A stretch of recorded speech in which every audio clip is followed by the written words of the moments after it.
welcome to Off Screen. I'm Van Connor. And I'm Becks Perfect, and this is your 7-day guide to everything movies. Boom.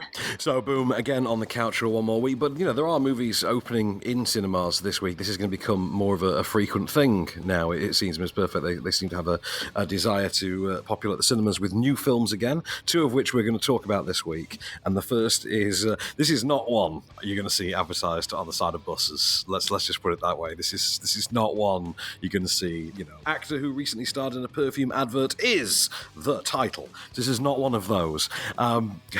This is a new animated feature film debut from Latvian animator, and I'm trying to make sure I pronounce. I think his name is Gints Zilbalodi, and this is his feature debut. He has this very signature style of animation that you will have actually come across through several of his short films. And he's like this 26-year-old Latvian animation wunderkind, this prodigy. He is the next big thing in animation. Quentin Tarantino is already trying to plan out how he's going to rip him off. That kind of level genius. Wow, okay, that's interesting. I'm making that up, but it's just for an exaggerated example. It works. So this is basically sort of if you took Joseph Conrad's infamous iconic deconstruction of narratives and you actually played it out. Do you know the monomyth, as it's called, what Star Wars is constructed around? The hero's journey, as it were. If you actually literally unfolded that as an animated film, you'd basically have this. And it's chaptered up like it's Dante's Inferno. It's Dante's books, the Inferno, whatever. It's got a very signature style that makes it look, I don't know, on the one hand, kind of rotoscoped, but on the other end, kind of intentionally more hipster than the Red Turtle, if you remember the Red Turtle from a couple of years ago. Yes. Okay, yeah. Hipster. Good. Very much so. Now, the thing about this is all about the art side of the animation rather than the actual narrative or the engagement or the suspense or that, because it has not next to none. It's all done with a little bit too much abstract subtlety to really land with a multiplex audience. But I will say, if you're an animation aficionado, which I am, I love nerding out to a bit of animation every now and again. I especially love 1920s animation. Don't know why. But if you're an animation nerd, you will want to see this. If you're someone who got really excited about the Red Turtle a couple of years back, to see this, I think this is something you will mention in a similar breath. It's not quite as groundbreaking, but it's gorgeous to drink in. Nice. Okay. How many thumbs up would you give it? I will give it one thumb up because I appreciate that this is not academic for the sort of audience expectation. I think I'll give it one thumb up because it is gorgeous, but this is an art show rather than narrative film. I thought you were being ironic when you were saying he's this like wunderkid and stuff. I thought, where's the clanger? Where's he going to drop the mic and be like, I'm joking? But actually, it's quite nice to hear that you've got good sentiments about it. No, of course. I mean, it's not a film that you can look at and in any way think this has been made lazily and without heart. You can't say that at all because you look at this film and think it's not for everyone, but there's a lot of emotion in it, and there's a lot of beauty in the imagery, and it's a completely one-man show as well. Yeah. Like this guy has, done the score, he's animated it, he's rendered it, he's edited it, he's directed it, he's done everything on this movie. It reminds you of when Gareth Edwards did his own special effects and everything for Monsters like 10 years ago. Remember that? Yeah. Amazing. Well, speaking of lazy filmmaking, we're going to move on to what I am saying that with irony, guys. Don't worry. Probably the most anticipated movie throughout lockdown, which we're about to talk about next, is. I just want to say as well that prior to us recording this, Becks did reveal that she has a plot synopsis for this, and I'm very, very grateful to her for bringing that along, because if it were left to me, it would never happen. And we're of course talking about, Becks. We are talking about Christopher Nolan's movie Tenet, which has hit cinemas this week. Here's the synopsis for you, Van. Don't worry, I've got you covered. Thank God. It's the story of an unnamed secret agent who embarks on a dangerous, time-bending mission to prevent the start of World War III. There's a Cold War. Technology that can reverse the flow of time. Time travel. No. Inversion. We have been attacked by the future. You have no idea what you're getting yourself into. Maybe I lost my edge. The edge is still intact.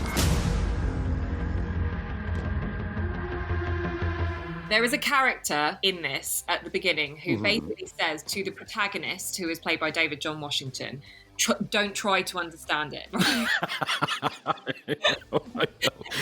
I noted that as well. I'm telling you now, that is the through line of Tenet. Don't even bother, ladies and gents. It's a very clever setup because what it's doing is making you go, I'm going to have to watch that again. It's true. I mean, I absolutely love that they spent I think it's meant to be 300 million on this movie, and they still, even with Christopher Nolan on the team, still could not get it past the point of having to literally basil exposition to the camera and say, and I suggest you don't worry about it either. Yeah, exactly. I think, to be honest, I was like, I'm trying to get it. My brain's hurting. It's it's one of those things that I think, look, I think that's what you're expecting, right? I think anyone that expects to go and watch a Christopher Nolan movie nowadays will expect a mind bender. That's what Of course. you're expecting. You don't expect to understand it, but you expect to be blown away. And he does bring the goods in the sense that he brings some particularly impressive stunts in there. There's a huge airplane stunt. There's a really good bungee cord sequence in there. You've got time-bending bullets and other things that go along with that, which we can't really talk about spoil the movie. But what doesn't quite work with this is quite, from my perspective, and Van, you'll either agree or disagree with me on this, there is a linear storyline element and narrative to it, which not only is, for me, something that I've seen a few times before with other movies, so it doesn't excite me because it's not new, but it's played out in such a way with the scripting is so low toned that it lacks any empathy or humanity in what they're saying, and it's particularly between conversations with David John Washington and Elizabeth Debicki in it as well. There are moments where you're like, I was almost struggling to go, I'm sorry, I didn't quite catch that because it was so quiet, and you're like, why? Just speak loudly and with some gusto behind you. There's a lot of subtle whisper conversations. There's a lot of Christopher Nolan dialogue. There's a lot of speaking like this, low, fast paced, without ruining the cadence of it. There's a lot of delivering plot at this kind of speed. We suggest you don't worry about it, but here's what we do. We have physics and we have all this stuff, and this is how you do dialogue in a Christopher Nolan movie, but you do it with really, really famous people with really, really cool slick back hair, and one of them, for some reason, always manages to be like a physical embodiment of Christopher Nolan himself. Always some blonde guy in a suit, slick back hair. No one can explain it. DiCaprio's done it. Arpats has done it. And this is how you talk in a Christopher Nolan movie anyway. That's basically how dialogue works. He's like the Gilmore Girls writer of science fiction. That's how he works. Yeah. And I think, for me, when you are kind of going, that expectation of going, I need to work out what the hell this is, you don't need that dialogue because you're like, have I missed something? Have I not quite caught it? They're speaking so fast and so quietly. I don't really know what's going on. Having said that, the acting is good. We've got David John Washington is Denzel's son. There were moments where I was like, is that Denzel? I could really hear it. He really does look and sound like his dad at times, doesn't he? Doesn't he? But also Robert Pattinson does a really good turn in this as well. He's got slight humour and charm about him. He's kind of like Tom Hardy in Inception in this one, I think. He's kind of got that Tom Hardy cheeky rogue kind of role in this. Yeah, absolutely. Elizabeth Debicki, she's one of my favourites, got sort of new actresses that is kind of really moving towards the A-list here. She's a very solid casting in it. Kenneth Branagh, I didn't love so much. I thought his accent was a little over. Really? I loved him. Did you? I don't know. And just a tad over the top, maybe just a touch. But, That's it. I mean, I needed that scenery chewing that you only get with a foaming at the mouth Sir Ken. I needed that, especially in a Nolan movie. I just needed some scenery chewing because he always gets some good scenery chewing. Just look at any of the Batman cast members. Like, this dude loves some scenery chewing. Yeah, absolutely. But look, overall, it's a solid movie. It's one of those ones that I kind of go, it's got all the elements that you want to see from a big cinematic release. Is it something that will make me run to the cinema, particularly in this time and age, to go and see? Do I get out of it what I probably wouldn't get out of it at home? I'm not 100% sure. All right, so just before we talk about that, then, let's rate the film. Because, I think it's a really, really good, solid sci-fi spy thriller. It's just not as good as Inception. It does feel like a bit of a retread. It feels like a Nolan's greatest hits, as it were, for me at times. Not to say it's not great, but it's just nothing new. Yeah. But for me, I'm still going to give it, as a film, 2 thumbs. Oh, I'm going to give it 1 3/4. Doesn't quite hit it for me on some notes. So, okay, yeah. That's fair. It's a solid watch, though. But of course, that is, us speaking objectively about the film. Actually going and watching the film is an entirely different conversation. Now, we had two very different experiences for this. You went to a press show at the BFI, and I went to just a branch of Cineworld. I went to the very first screening at a branch of Cineworld in Bury St Edmunds. Yeah. And on opening day, 10:30 in the morning, and you got to see this a few days earlier, I think, didn't you? Yes, I did. I did on the Monday, yeah. I'd love to hear what your experience was of going into an actual cinema, because that's what everyone else will be experiencing. Well, I mean, I literally walked in as normal. My ticket is on my phone. The guy makes me put it on a little tray so that he can then lift the tray and put it under the barcode scanner so he can scan my tickets. I've got a mask on the entire time. The cinema's like dead because it's 10:30 on a weekday morning. I go into the screen. I sit in the remotest corner that I have managed to book for myself, and I noticed that there are 18 other people on the screen. Not one of them is wearing a mask at that point. I see a staff member once, about maybe 40 minutes before the end of the movie, when they come in to do a piracy check with the night vision cameras. But other than that, no staff members. They do not enforce the masks thing. I cannot figure out what the hell this is all in aid of. Right, interesting. Because my screening was very well attended to, in the sense that there were 50 people in the screening, and this is in an iCinema. We were given allocated seats, and everyone wore a mask. And I was like, but we're all journalists. So in that respect, I imagine that everyone is going to do that because we're journalists and because we're cinema lovers, and that's what we've been told to do.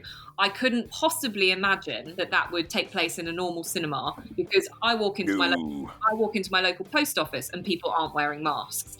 And exactly. Unfortunately, in my screening, I still moved from my allocated seat because someone was still allocated behind positioned me. I was behind. I was in front. Yeah.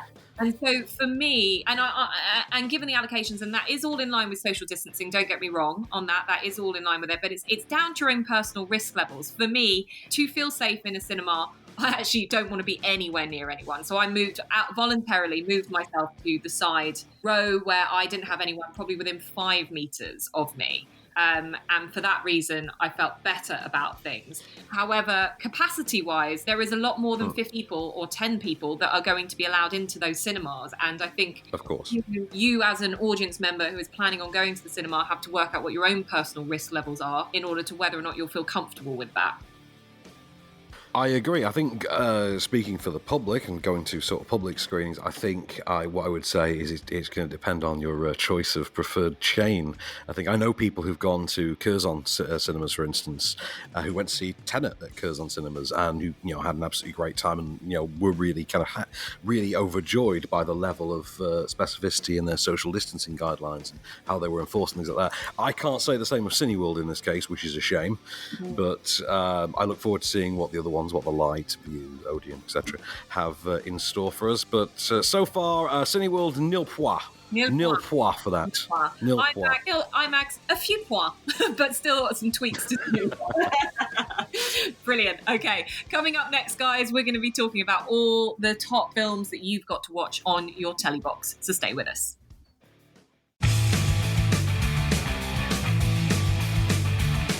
And we're back on Off Screen, and this time we are safely keeping you on your couch. Do not worry, ladies and gents, we have 7 days of top movies on your telly box, all for you. We're kicking off on Saturday night. If you don't want to go out to see a Christopher Nolan movie, you don't have to, because we got one for you. You don't. We've got one for you which we actually think is a little bit better than the one in the cinema, and it's called Inception. It's on ITV2 at 8 p.m. What timing that is for them to pull that movie. I love what you say. It's called Inception. Like it's this little amdram called this little indie flick. It was the biggest thing ever when this thing opened, wasn't it? No, I know. And I enjoyed it. I enjoyed it very much. I still don't know if I enjoyed it. Although, like you say about the time to watch it, I think 8 p.m, as you say, is the perfect time to watch it, because for one thing, it's not a short film. I think it's about 2.5 hours long. You whack in all the adverts you get on TV as well. I think you're going to be sat there on the sofa for like 3.5 hours, maybe. So this is kind of your evening, but it's an evening well spent, and it obeys all the Nolanian archetypical requirements here. You know, you've got a Michael Caine appearance, you've got non-linear presentation, you've got a heartthrobbing actor given blonde hair that's all slicked back while he wears a suit to stand in as a parable for Christopher Nolan himself. You've got cold, emotionless relationships between men and women. You've got a dead wife. These are all the Nolanian, things that you require in one of these films. Oh yes, 100%. But what we do require is a synopsis. Now, I gave that synopsis for Tenet, man. I'm handing this one over to you. Oh, God, you stitched me right up because I wasn't prepared. Okay, so it's about Dom Cobb, who's played by Leo DiCaprio, this is back when he was never going to win an Oscar for some reason. And he is basically a mind thief. He goes into people's dreams where he extracts secrets from your subconscious with the help of his team, which includes people like Joseph Gordon-Levitt and Tom Hardy, who gets this sort of like breakout moment, I think, with this film, really. This is where he sort of crosses over into the mainstream proper. They are hired by Ken Watanabe, who represents this corporation that can clear DiCaprio's name of the false accusation of murdering his wife. And the mission is, instead of stealing something from someone's dreams, implanting an idea instead. And this requires going into multiple levels of someone's subconscious, all of which take the form of another genre that Christopher Nolan would really, really like to make a movie in, if only they would give him all the respective $300 million budgets to do each. And this is what it sounds like when they're planning one of those films for Christopher Nolan. He hasn't got any surgery scheduled, no dental, nothing. Wasn't he supposed to have a knee operation? Nothing that I'll put him under for anyway. We need at least a good 10 hours. Sydney to Los Angeles. One of the longest flights in the world. He makes it every 2 weeks. He must be flying private then. Not if there were unexpected maintenance with his plane. It would have to be a 747. Why is that? So in a 747, the pilot's up top, and the first class cabin's in the nose, so no one would walk through. But you'd have to buy out the entire cabin, and the first class flight attendant. I bought the airline. It seemed neater. See, that's how you know when you're watching a Christopher Nolan movie, and Tenet proves this as well, because only in a Christopher Nolan movie would you have a director with the clout and absolute confidence to say, well, we need to do this somewhere. Screw it, let's just buy a giant honking 747 and use that. Oh, we need to start a small fire. Let's just hire a giant 747 and do that. He has literally become the John Woo of Guardian readers. It is insane. Do you know what? I love it. He's got that attitude of, screw it, let's do it. Really has, hasn't he? Well, we will have all seen Inception. I was about to say Tenet there. We will have all seen Inception. We would have all had our minds altered and bent and still unsure as to what happens at the end. But do you know what? It's a simpler movie than you remember it being, actually. You know, when you see it back now, it's amazing, actually, how much more simplistic it seems in hindsight. I think you're a higher being than the rest of us, I think. That's the way you're looking at it. Don't show off, fan. It's not good for you. For us mere mortals, if we need to watch it again to try and work out that ending, it's on ITV2 at 8 p.m. on Saturday. It's a great way to kickstart your bank holiday weekend. So moving on to Sunday, something that sounds boring but is anything but. On BBC One at 10:30 p.m, we have Ben Affleck playing the ultimate role of the accountant. Yeah, what was his shtick in this one? Because he is the accountant. What is he? Is he autistic? Is that what he is as well? He's an autistic hitman who's also an accountant. Yeah, so he basically plays this guy called Christian Wolff, right? Which is a cool name anyway. He's a mathematics genius, but he loves numbers more than he loves people. So he's very sort of antisocial. He works out of this kind of accountancy office in a small town, and that's his cover. And he makes his living as a freelance accountant for dangerous criminal organisations. He is the FD of the mob, essentially. What is this place? Pan America Airstream. 34 feet 7 inches long, 8 feet 5 inches wide. Dimensions which are perfectly adequate for one person. Preferable, even. This is where you live? No, I don't live here. This is a storage unit. That would be weird. That's what would be weird? I'd like to spend more time here. However, I'm afraid some of my clients might follow me. Why would your clients follow you? You're an accountant. How do you know what to do here? Why are you prepared for this? Plus, this is on wheels, which means I can hook it up and be gone in 12 minutes. Usually. Sarcasm?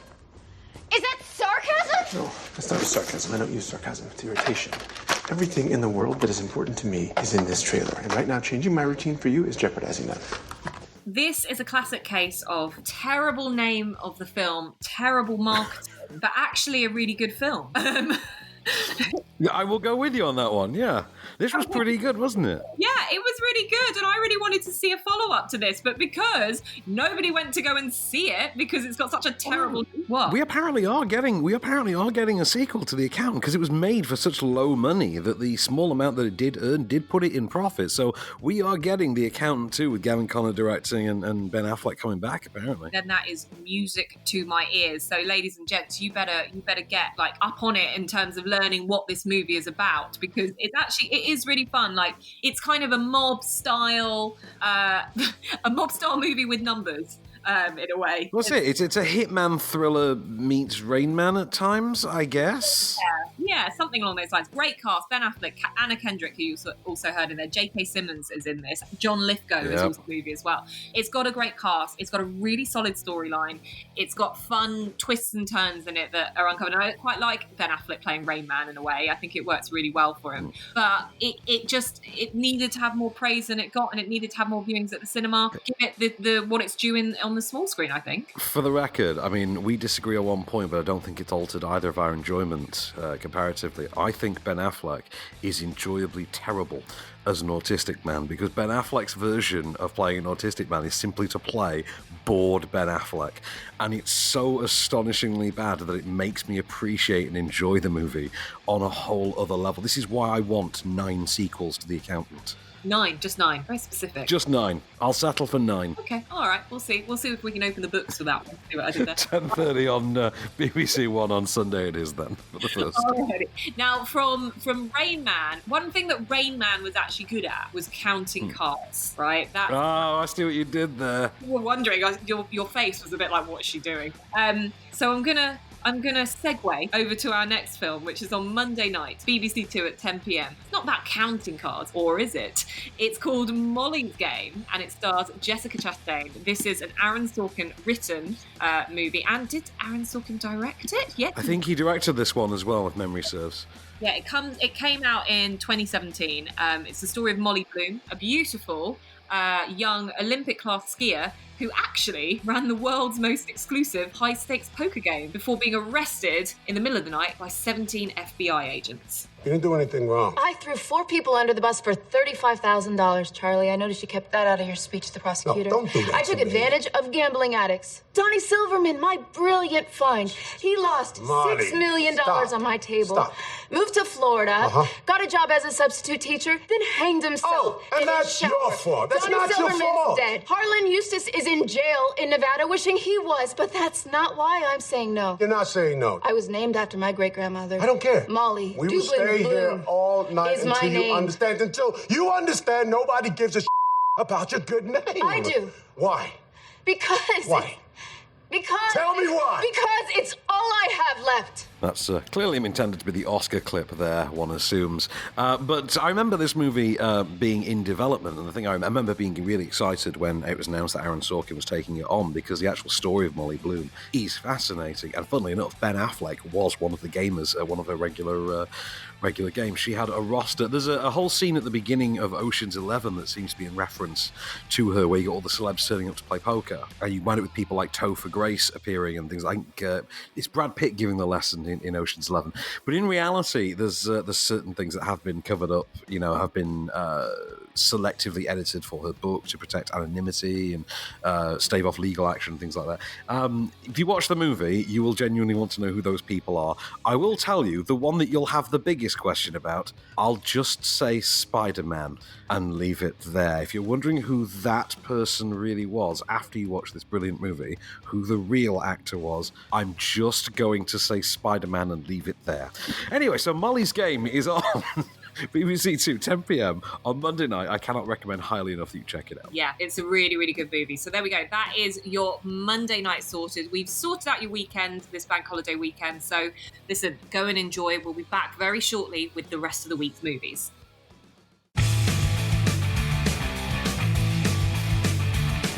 And we're back, and we're keeping you on that couch for the rest of the week's glorious Freeview cinematic offerings, which, as of 9 p.m. on Tuesday nights on ITV2, includes, well, it's one hell of a cliffhanger, Becks. It is none other than the cliffhanger, courtesy of Sly Stallone and Rennie Harlan. Remember when this movie was like the biggest thing ever? Yeah, I know. And do you remember the Ace Ventura parody of it? I only remember in 1993, this was Stallone's offering. I think this went head-to-head with Last Action Hero. Yeah. And this turned out to be this was the more financially successful, I think, and then Stallone would come out with Demolition Man later that year and just own the year outright. So that was how the Action Hero wars went in 1993. But Cliffhanger is where Stallone is a mountain climbing guide of sorts, isn't he? Is that what he is? The ranger. He's a mountain ranger. Mountain ranger, and of course he's traumatized because he's lost someone on his watch who's fallen to their deaths in the Ace Ventura parody sequence, that basically opens this movie. He is then called into action when, is it a bunch of terrorists or would-be robbers set up on the mountain in the wake of a mid-air heist that's gone wrong and basically dumped all this treasury money all across the mountain. These robbers want to utilize and hold hostages in the form of the mountain rangers crew to get them to this money. And so we haven't got a clip for it because here's the interesting thing that we might have forgotten about Cliffhanger. The marketing for it was dialogue free. It was done entirely using opera music and stunts. That is how Cliffhanger was marketed. The poster was literally just him on the mountain. I love that.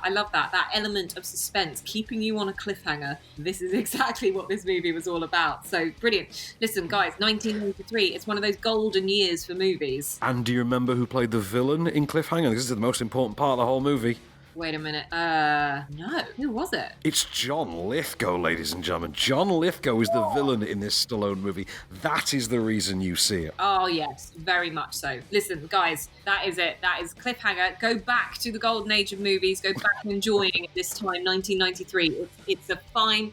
a crystal. It's a really nice time to be watching these movies. So that's your Tuesday night, ITV2, 9 p.m, Cliffhanger there. Moving on to Wednesday, we're going Bond, James Bond, once again. But which James Bond is it, Van? It's Tomorrow Never Dies. It's the 1997 installment that featured Pierce Brosnan in his second turn as Bond. This is the one where they started trying to make Bond actually Pierce Brosnan's.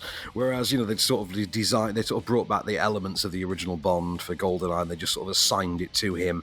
This time around, it's okay, well, now it's 1997, we want him to get a bit cooler, so we'll upgrade the watch, we'll upgrade the car tech, we'll upgrade the gun, everything is now like late 90s cool. So this is also, as well, when they brought Moby in to redesign the Bond theme song, and it was awful. Oh, yes, that was awful. That was truly awful, but that's what happened when you had a franchise to run in 1997.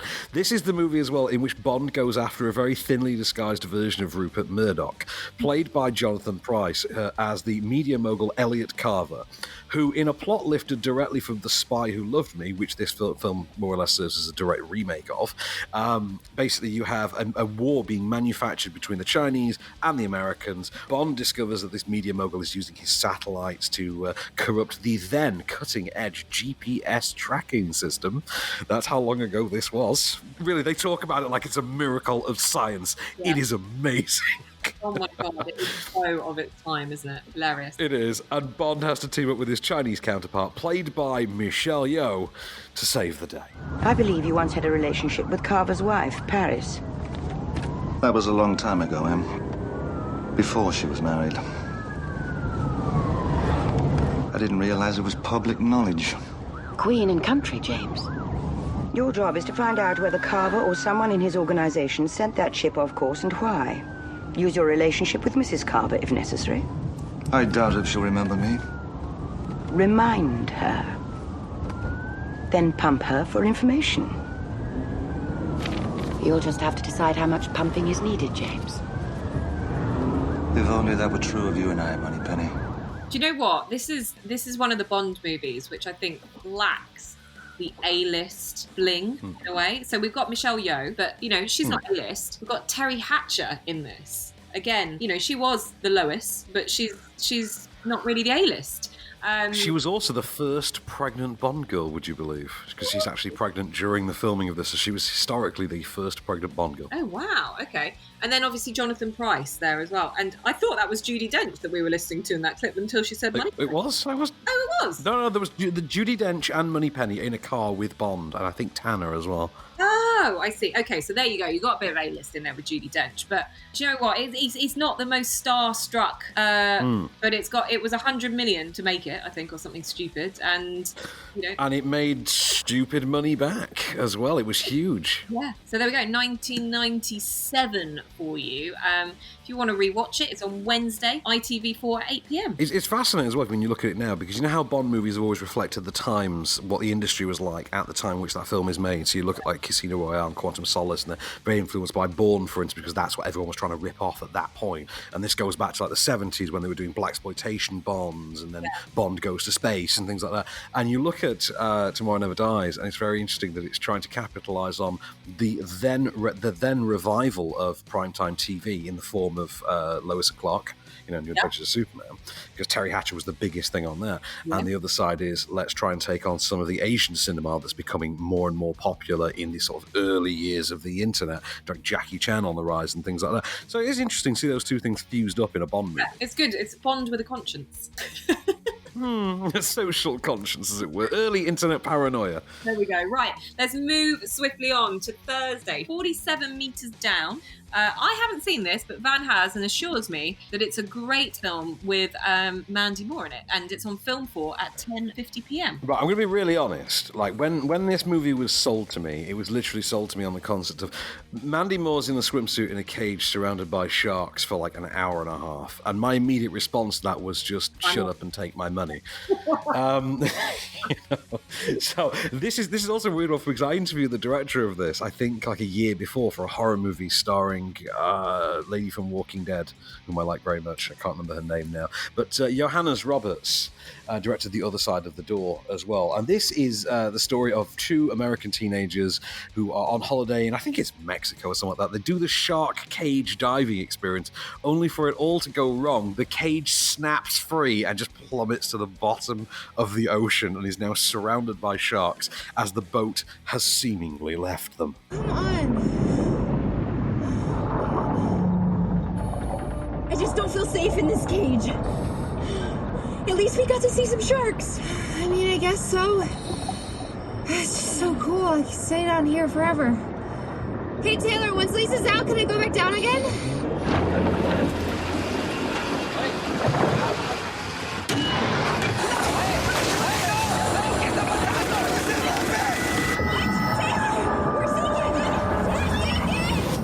So this is an hour and a half long, this movie.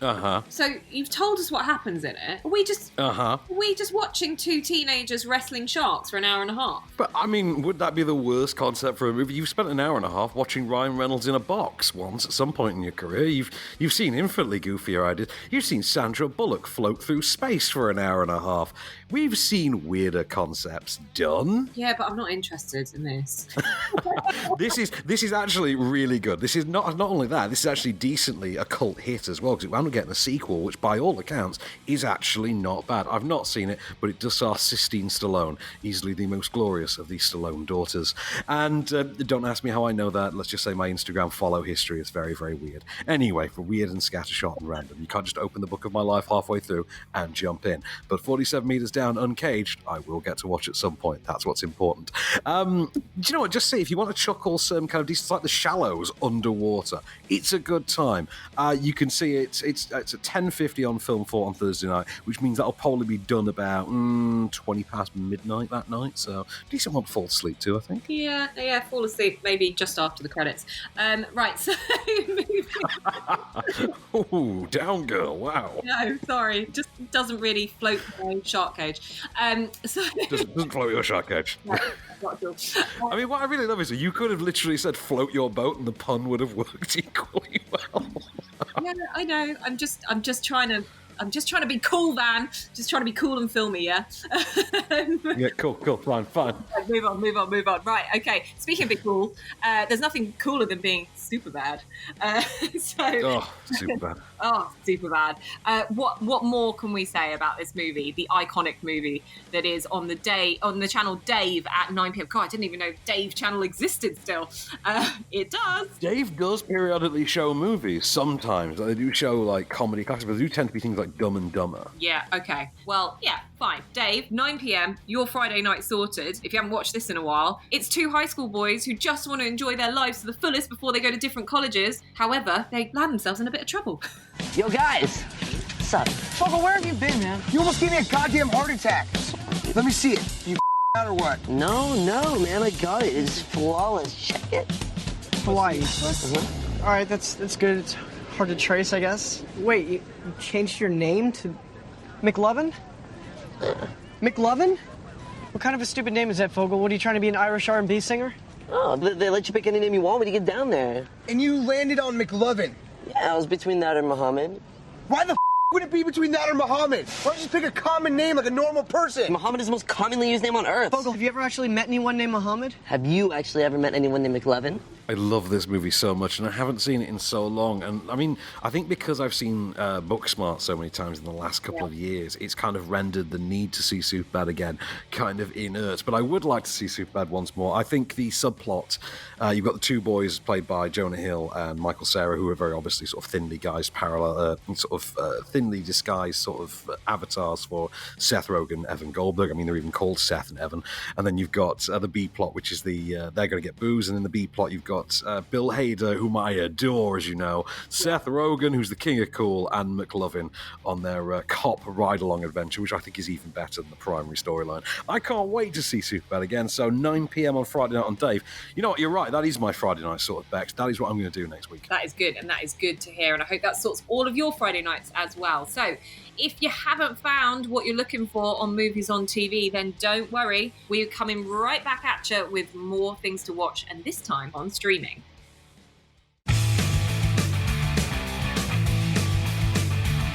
Welcome back to Off Screen. Now, to finish off this week's podcast, we have a big fat roster of streaming movies for you. So we're going to run down in post haste and do it as quickly as we possibly can. So we're going to kick off with How to Be Single. Van, do you know about this? I mean, I'm clearly very terrible at being single. So, in the meanwhile, I mean, I'm certainly not a patch on the likes of Alison Brie, Rebel Wilson, Dakota Johnson, or who was the fourth one who starred in How to Be Single? Oh my God, that's going to bug the hell out of me.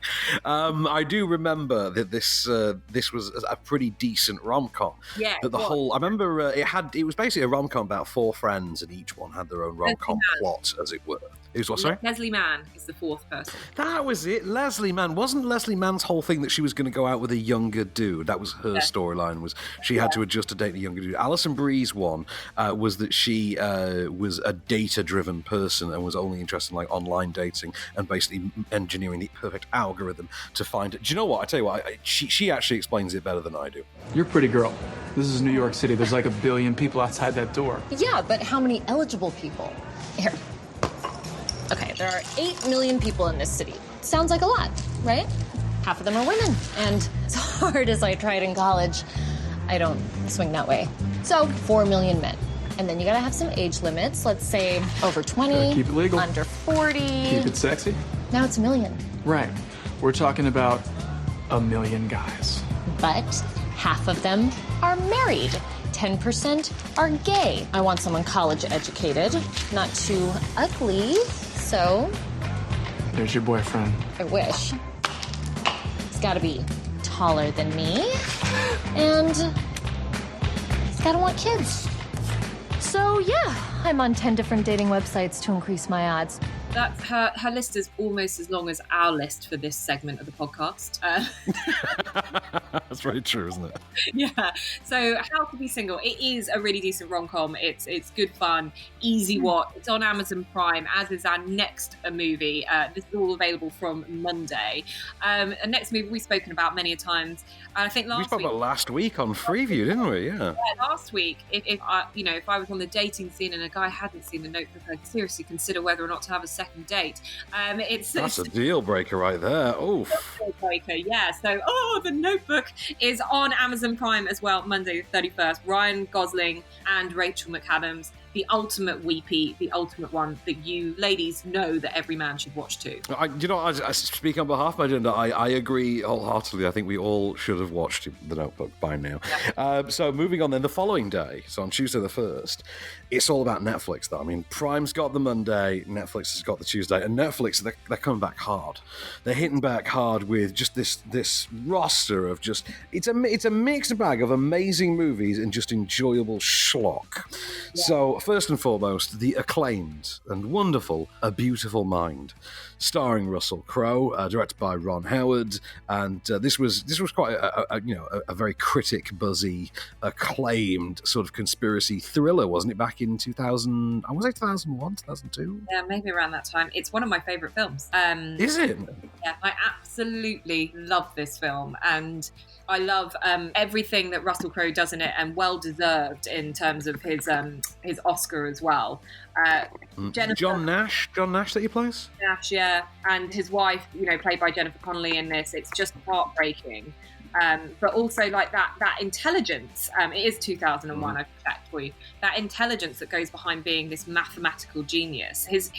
For Russell Crowe, his performance is just so soft and beautiful within it that you surprising, really, very surprising for him. Paul Bettany is brilliant in it as well. There's so many great things about this, but it really is Russell Crowe's movie, and that is exactly why he picked up, the best actor for this. It's so brilliant. I will say two things about this. First, as far as I know, this is where Paul Bettany met Jennifer Connelly, because I think they're still married, aren't they? I think still to this day. The other thing is, and this is my favourite thing about A Beautiful Mind, is because Akiva Goldsman won a writing Oscar for this movie.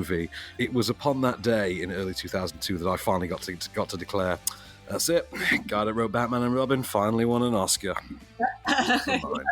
Anyway, you can follow that up with a film of equal intellectual caliber, a highbrow delight, actually really great horror reboot. Curse of Chucky is on Netflix this same day as well. This is where they actually rebooted Child's Play as a horror film, as a straight up scary ass horror film, and it's wonderful. How many Child's Play movies are there? I think it's now 7 plus the remake. Is it? I thought it was like 20. No, it's 7 plus the remake, but those 7 are going to be continued on in a TV show that starts in the next few months. And how does the Curse of Chucky rank out of those 7, do you think? I actually think, as a straight horror movie, this is the best of the entire saga, because there was really only otherwise the first movie that had been intended to be a horror film, and I don't think the first is anywhere near as good as Curse of Chucky, which stars Brad Dourif, Chucky actor Brad Dourif's real-life daughter Fiona Dourif as the lead, and that casting is there for what's meant to be a twist, but is kind of like glaringly worn on the film's sleeve the entire time. Yeah. But it's worth watching. It's really good, schlocky fun, as indeed is one of my favourite actions, which is on Netflix on the same day. We have briefly talked about this. I know you've seen this movie, Becks. It's Demolition Man. Who hasn't seen this movie? I mean, it's the classic. It's the year of Stallone, as we mentioned earlier. Indeed. I watched this. I'm pretty sure I probably watched this with my dad. This is Sylvester Stallone, Wesley Snipes. He plays John Spartan. Wesley Snipes is Simon Phoenix, a convicted killer. He's been frozen since the mid-90s, and then he gets revived, for his parole. But he becomes unstoppable with his killing spree. So, for me, this is the ultimate kind of action movie of the 90s. It's out there, isn't it? It really is. I mean, because you've got the already great idea of let's take a 90s killer and freeze them into a sort of neutered, watered down, politically correct society. That on its own is a brilliant idea for a movie. To then have Stallone be a cop falsely imprisoned because of said killer, unfrozen to stop him, even better, and fills this movie with delightful comedy, even making me a fan of the Armour Hot Dog theme song, as exemplified here. Here's that classic you've all been waiting for. The #1 request of the day. Armour Hot Dog. Kids eat Armour Hot Dog. Oh, wow. This is my fave. Skinny kids who climb on rocks.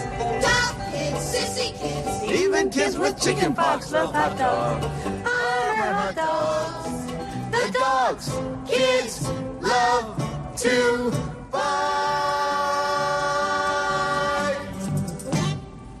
Somebody put me back in the fridge. I adore this movie so much that it even entertains me even more that Sandra Bullock's sidekick in this movie is played by Benjamin Bratt, who then becomes her romantic lead in Miss Congeniality something like 8 years later. It fills my heart with joy. Oh, it is so brilliant. So, guys, look, Netflix upping its game with that number there. Moving on, we've got another movie. I've not seen this one, Dinner for Schmucks. Van, what's this one all about? This was a Paul Rudd comedy that it made decent enough money, but it went by largely unacknowledged in, I think, 2009. He's a guy who wants to impress his boss at work, discovers that his boss is a member of a society that holds a monthly Dinner for Schmucks, where each attendee must bring along the weirdest, most random, idiotic person they could find. And Paul Rudd takes Steve Carell, a sort of hapless loser he encounters along the way, along for the ride. It's got a couple of decent cameos in it. There's a couple of decent laughs. It's not an amazing movie on the whole, but it's one that you will watch, have 5 or 6 good chuckles at and think, that was all right. One that I know you will have seen on the same day as well is the movie that gave us all Mark Wahlberg, the actor. And this is, of course, the 1996, psycho thriller Fear, starring a young Reese Witherspoon as the girl who brings home her first boyfriend to Daddy, only for Daddy to quickly discover, he's a psychopath. Great movie. Has Alyssa Milano in there as Reese Witherspoon's his best friend. Daddy is played by Bill Peterson from CSI, so Gil Grissom from CSI and Manhunter, which we were talking about last week as well. And Wahlberg as the psycho is just worth it. Him pounding his chest to bruise himself is one of those great iconic images of mid-90s MTV Americana. I like that you think I've seen this film. I haven't. How have you not seen Fear? You! I'm just looking at it now and I'm going, this is a film I should have seen. It's right up my street. You would have. I'm absolutely shocked that you didn't. Yeah, it's a good job it's out on Netflix. It's on my list. Well, now you can see it. There you go. Yeah. And what else we got the same day? G.I. Joe, The Rise of Cobra is out the same day, which is literally a Saturday morning cartoon brought to life. It is idiotic. It is stupid. It stars Channing Tate, yum. Exactly. You go, girlfriend. And then, so there we go, there's that one. And then rounding off the week, we have Zodiac, great film, 2007 movie. Really enjoyed this. Stars Jake Gyllenhaal, Mark Ruffalo, Robert Downey Jr., Chloe Sevigny. Can never pronounce that. Is it someone likes to pronounce with Sevigny, don't they? Like posh people like to Sevigny. I always say Savigny. I sound really cockney when I do it. I just say Savini normally. She's just Savini to me. Savini. But yeah, it's about, it plays on the true story of the Zodiac killer who uses puzzle-solving abilities to,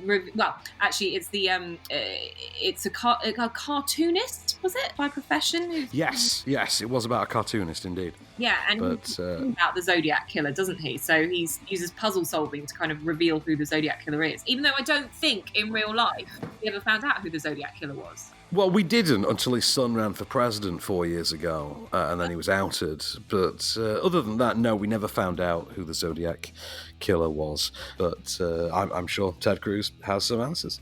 But anyway, that rounds off your Netflix offerings for Tuesday, the 1st of September. 2 very jam-packed days on streaming this week. And I think that's a good haul for this week, Ben Becks. Really good haul. So yeah, I will particularly be looking through all of those home and video on-demand streaming options. So Netflix, Amazon Prime, you've brought it. You're going to keep us back on the couch. Who needs to go to the cinema? You should, if you feel comfortable, though. That's it, isn't it? Don't feel pressured and nothing. The film's good. It's not worth risking your life over. No film is, unless it's Snowpiercer. But no, even then, even I draw a line somewhere. Yeah, we've seen, we've not quite conquered, and we're not quite sure if we're going to go back anytime soon. But for now, there's plenty else on offer. So guys, this has been Off Screen. It's been an absolute delight, as it is every week. We'll be back again next week. I've been Becks Perfect. I've been Van Connor, and we shall return.